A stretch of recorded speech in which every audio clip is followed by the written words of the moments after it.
নেত্রকোনার কলমাকান্দায় এক কিশোরীকে নির্যাতনের অভিযোগে দায়ের করা মামলা তুলে নিতে ভুক্তভোগী পরিবারকে হুমকি দেওয়ার অভিযোগ উঠেছে। ঘটনার 10 দিন পার হয়ে গেলেও মামলার একমাত্র আসামিকে এখনও গ্রেফতার করতে পারেনি পুলিশ। ফলে চরম আতঙ্ক ও নিরাপত্তাহীনতায় ভুগছে ভুক্তভোগী পরিবারটি। স্থানীয় বাসিন্দা ও পুলিশ সূত্রে জানা গেছে, গত 14 মে সকালে উপজেলার নাজিরপুর ইউনিয়নের বাসিন্দা জাহাঙ্গীর আলম নামের এক যুবক ওই কিশোরীর বাড়িতে প্রবেশ করে।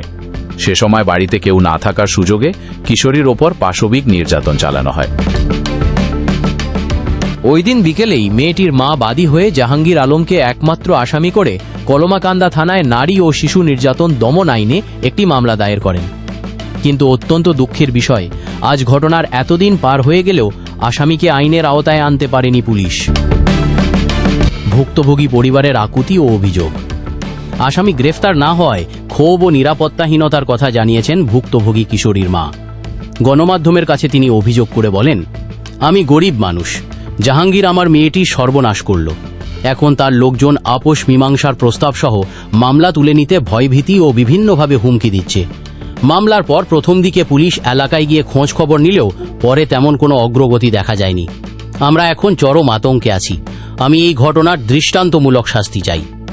এ বিষয়ে জানতে অভিযুক্ত জাহাঙ্গীর আলম ও তার বাবার মুঠোফোনে যোগাযোগের চেষ্টা করা হলে তাদের ফোন বন্ধ পাওয়া যায়।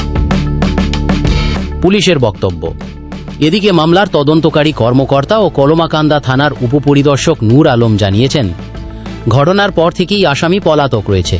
তাকে গ্রেফতারে পুলিশ সর্বোচ্চ চেষ্টা চালিয়ে যাচ্ছে। তবে বাদী পক্ষকে হুমকি দেওয়া বা আপোষের জন্য চাপ প্রয়োগের বিষয়টি পুলিশকে জানানো হয়নি। তিনি আশা প্রকাশ করেন, দ্রুতই আসামিকে আইনের আওতায় আনা সম্ভব হবে। আমাদের বিশ্লেষণ ও প্রশ্ন, জনমনে ক্ষোভ। প্রিয় দর্শক, এখানে কিছু প্রশ্ন কিন্তু থেকেই যায়। গত 14 তারিখের ঘটনা, আর 24 তারিখ হয়ে গেল। 10 দিন ধরে একজন আসামি এভাবে প্রকাশ্যে পলাতক থাকে কিভাবে?